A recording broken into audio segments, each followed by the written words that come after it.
काय बोलावं हे कळत नाही, बोलायचंय कळत नाही, चालायचंय कळत नाही, खायचंय कळत नाही, पियाचंय कळत नाही. म्हणजे कर्तव्याची झोप आहे. काय कर्तव्य कशा करता आपण आलो,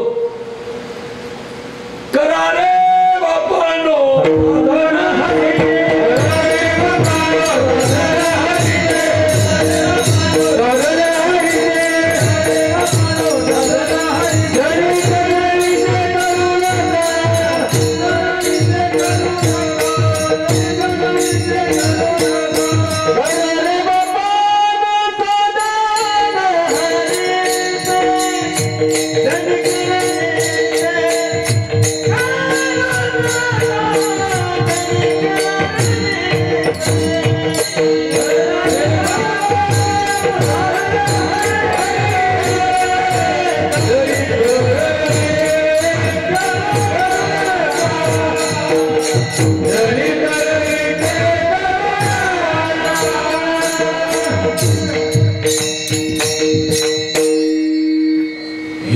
कर्तव्य जागृती. काय केलं पाहिजे, या जन्माला येऊन काय केलं पाहिजे.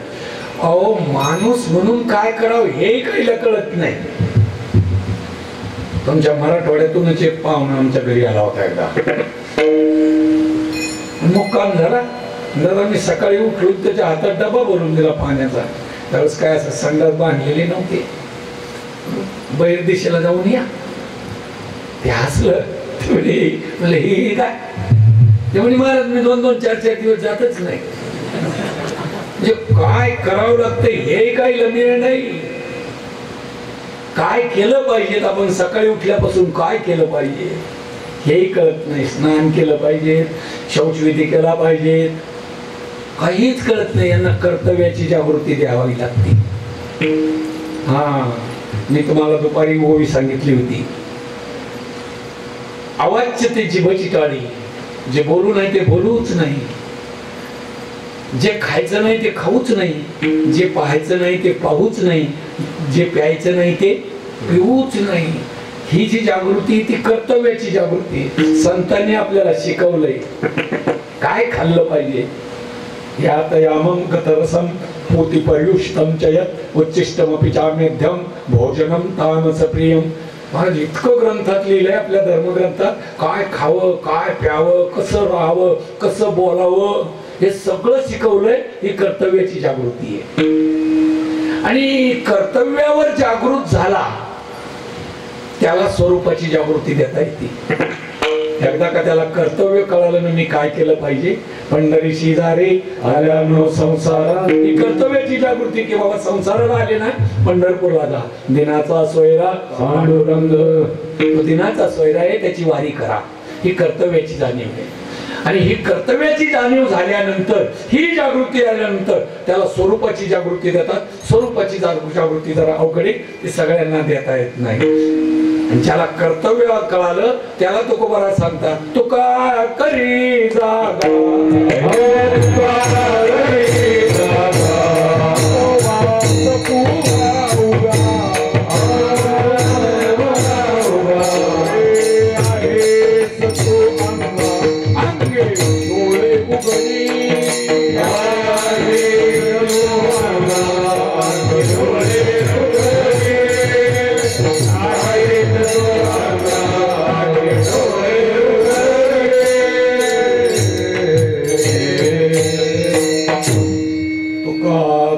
जागा नको वासपू अवगा विनाकारण भटू नकोस. आहेस तू अंगा अंगे डोळे उघडी. तू अंगाने ब्रह्मस्वरूप आहेस. जीव ब्रह्मैव ना परा, ही स्वरूपाची जागृती आहे. तू जीव नाहीस, तू ब्रह्मस्वरूप आहेस. किंवा अमरहा खरे की पहा खोटे ते, ही स्वरूपाची जागृती. तू स्वरूपाने ईश्वराचा अंश आहेस. तू ईश्वरच आहेस. देवची खरे तुका म्हणे बरे तुम्ही, ही स्वरूप जागृती आहे. कर्तव्य जागृती वेगळी आणि स्वरूप जागृती वेगळी. म्हणून जाग जाग 2 वेळा शब्द आला.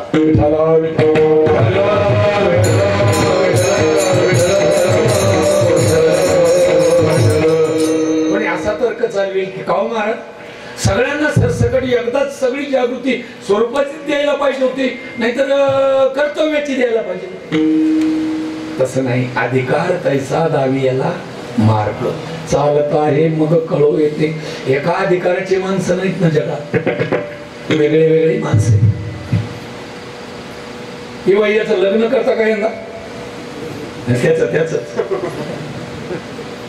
नाही, ते म्हणतात त्याचा अधिकारच नाही लग्नाचा. अजून व्यवहाराला सुद्धा अधिकार यावा लागतो, मग परमार्थाला सुद्धा अधिकारच यावा लागतो. ज्याचा जसा अधिकार आला ना असला त्याला तसा उपदेश केलेला आहे संतांनी. अधिकार तैसा करू उपदेश, साहे ओझे त्यास तैसे देऊ.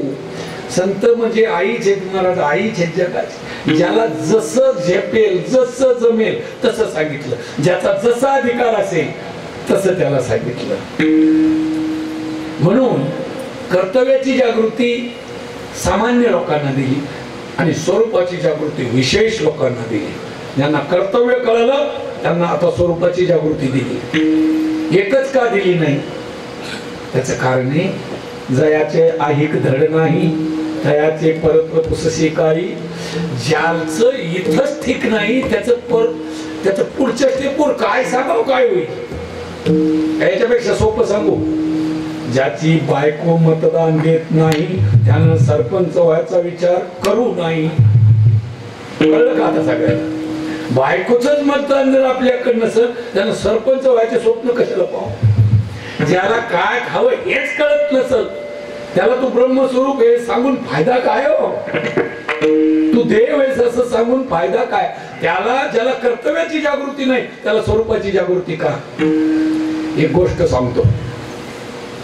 आपल्या गावासारखं गाव, लग्न, मोठं लग्न, पाहुणे आले, भेटी झाल्या, वागिंसा झाला. वागिंसा झाल्यावर नवरदेवाला आंघोळ घातली, नवरदेव घोड्यावर परण्या काढला, वाजत गाजत नवरदेव मारुतीराच्या पारावर गेला. मारुतीराचा पार उंच होता, 42 पायऱ्या चढून.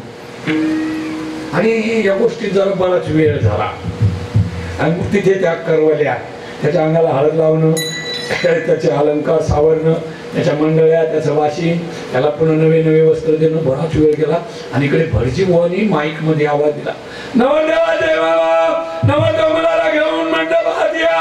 नवरी मुलीचे मामा, नवरी मुलगी मंडपात घेऊन या, लग्न मुहूर्त जवळ आलेला आहे. ही भटजी बुवाची आरोळी बाकीच्या लोकांच्या ध्यानातच नाही आली, बाकीच्या ध्यानावरच नव्हते. नवरदेवानं ऐकलं. नवरदेव ध्यानावर होता, ते पिलं नव्हतं त्या दिवशी.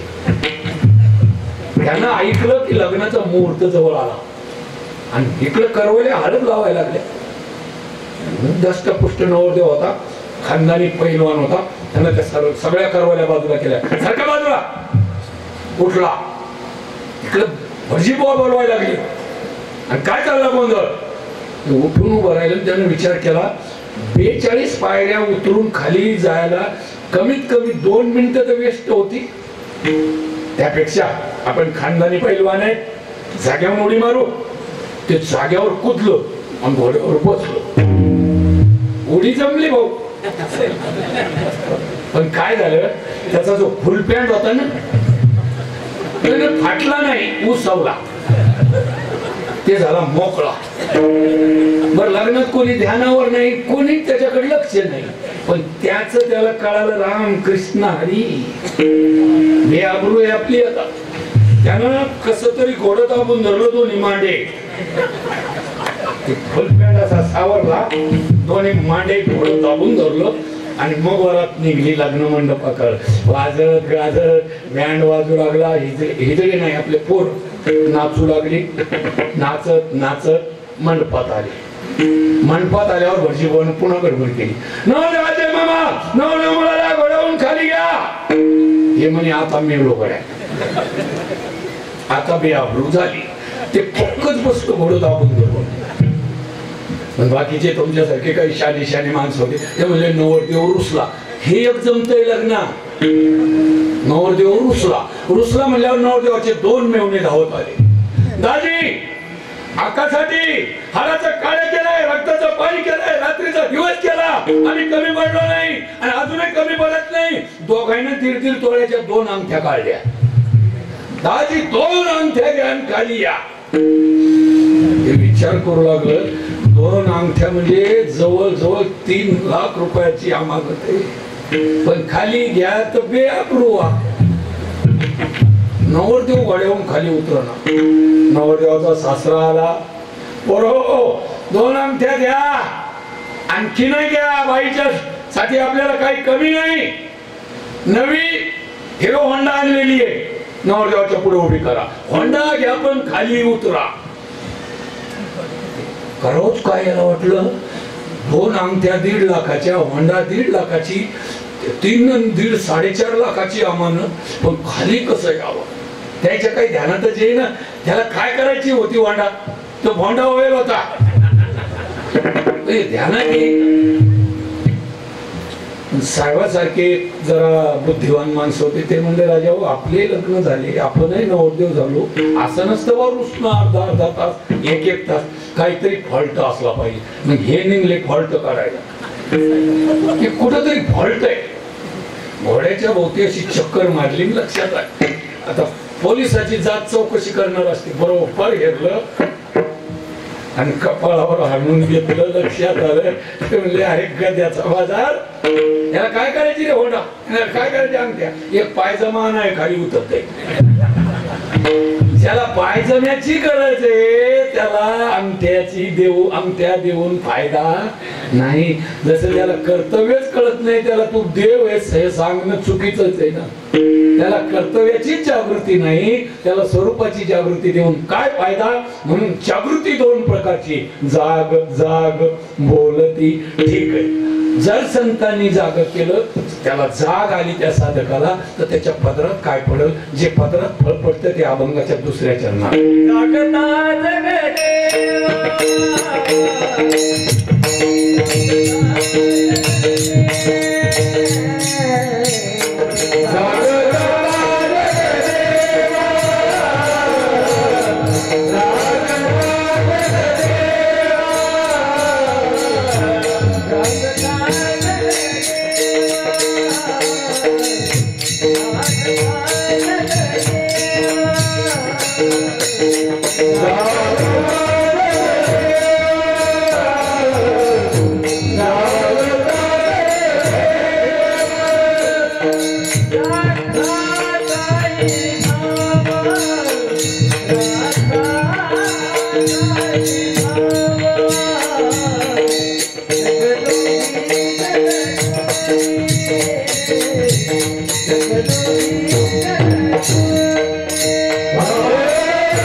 संतांनी साधकाला जागृती दिली आणि त्याला जाग आली. जाग आली म्हणजे त्याच्या पदरात एक विशेष फळ पडतं.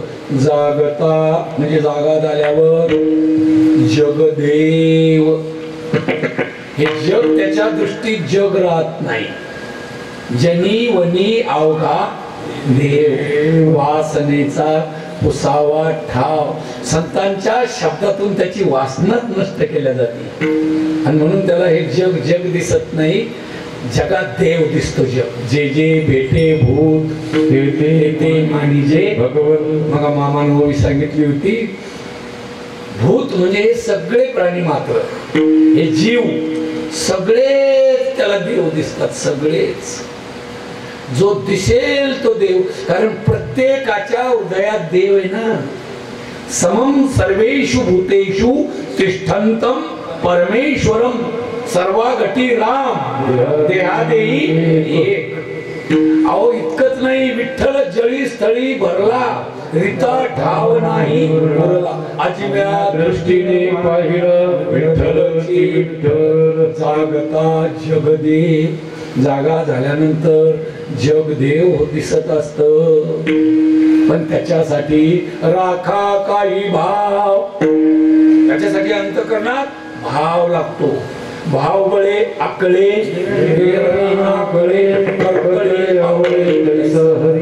किंवा भावे विन देव नकळे निसंदेह, गुरुविन अनुभव कैसा. संताकडूनच कळलं तर कळतं, संताकडूनच म्हणजे गुरुकडूनच अनुभव येतो, आणि असा अनुभव येतो त्याच्या अंतःकरणात भाव प्रविष्ट होतो. भाव प्रविष्ट झाला की त्याला हळूच तुकोबारा एक काम सांगायला लागले. अवघा क्षेत्रपाळ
अवघा क्षेत्रपाळ, त्या भावानं अवघा म्हणजे हे सर्व, हे समस्त ही श्री वासुदेव ऐसा प्रतिती रसाचा ओतला भाव, ज्ञानी आमाजीराव आणि भक्तू ही तोची.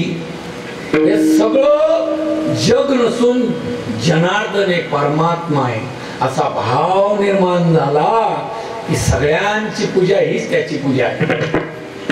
काय दूरदृष्टीचे विचार आहेत तुकोबारांचे. देवाची पूजा म्हणजे सकाळी आपण उठून देवाची पूजा करतो ती सामान्य पूजा आहे, आणि या सगळ्या जगाची सेवा हीच देवाची खरी पूजा आहे. सगळ्या, कारण सगळे त्याचेच रूप आहे.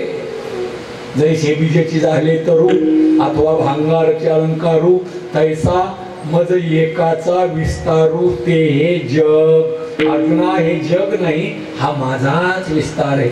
म्हणून समाजाची सेवा हीच त्या क्षेत्रपाळ. क्षेत्र म्हणजे शरीर. इदं शरीरं कौन्तेय क्षेत्रमित्या विधीयते एतद्यो वेति तं प्राहुः क्षेत्रज्ञेति तद्विदः. पार्था परिशिजे देह क्षेत्र म्हणजे या शरीराला क्षेत्र म्हणतात, आणि या क्षेत्राचं संगोपन करणारा तो क्षेत्रपाळ म्हणजे परमात्मा.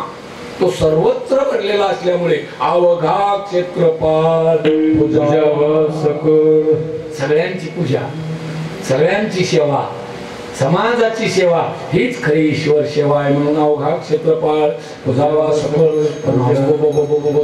कोणी म्हणेल एवढा जर क्षेत्रपाळ एवढा परमात्मा आहे जगाला व्यापून बसलेला, त्याची पूजा कशाने करतो महाराज? पूजा पात्र काही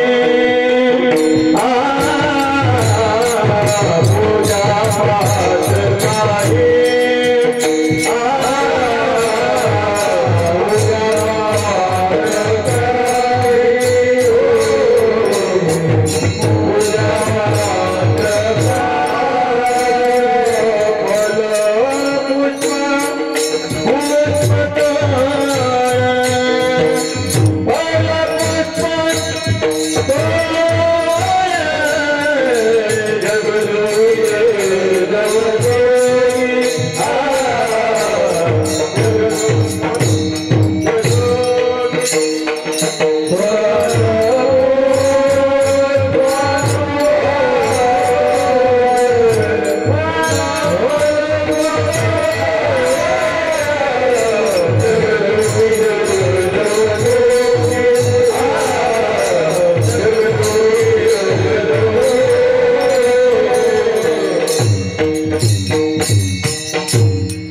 चिंता करू नका, एवढा जरी क्षेत्रपाळ असेल, एवढा जरी परमात्मा असेल, पण त्याची पूजा अवघड नाही. पूजा पात्र नाही म्हणायचं, पत्र. पूजा पत्र काही पत्र म्हणजे घरावरचे नाही, पत्र म्हणजे पान. पूजा पत्र, काही पत्र, काही पुष्प, काही फळ आणि काही तोय.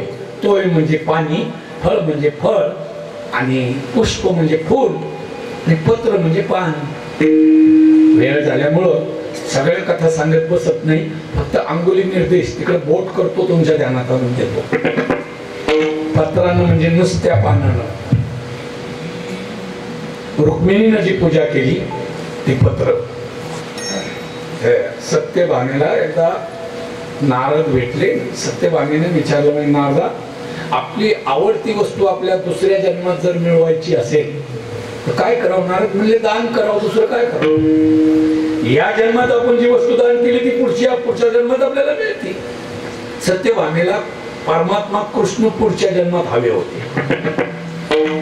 म्हणजे ती काय करू विचारलं. नारद म्हणले, दान कर. कोण घे? मी घेतो. नाथ ऐकून सखीने ब्राह्मणवाणी अर्पण केला शारंग पाणी. मला त्या बाईने विचारच केला नाही, बिनडोक्याची होती का काय सती? सत्यभामा नारदाला दानच करून टाकलं.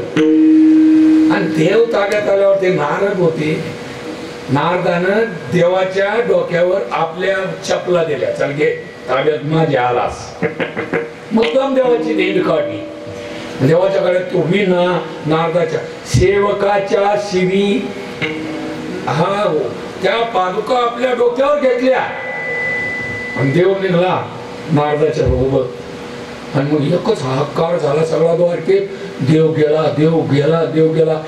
16,108 बायका होत्या देवाच्या. त्या सगळ्यात सत्यभामेला बांधू लागल्या. पांढऱ्या तोंडाचे, तुला अक्कल आहे? या सोसायटीची तू एकटीच आहेस का? या सोसायटीचे किती सदस्य? 16,108. तू कोण दान करणारी? आता काय करायचं? नारद म्हणले, भांडण करू नका. याच्या तोला मोलाचं जर याच्या वजनाचं सोनं दिलं आजही आपण वापस देऊ शकतो. सगळ्या जणी नादी लागल्या. देवाला पारड्यात टाकलं आणि एकूण सोनं टाकू लागल्या. सगळ्या द्वारकेचं सोनं टाकलं. एक तीळ भरय पारड डळे ना. आणि मग एक सखी धावत धावत गेली रुक्मिणी आई साहेबाकडे. रुक्मिणी, तुम्ही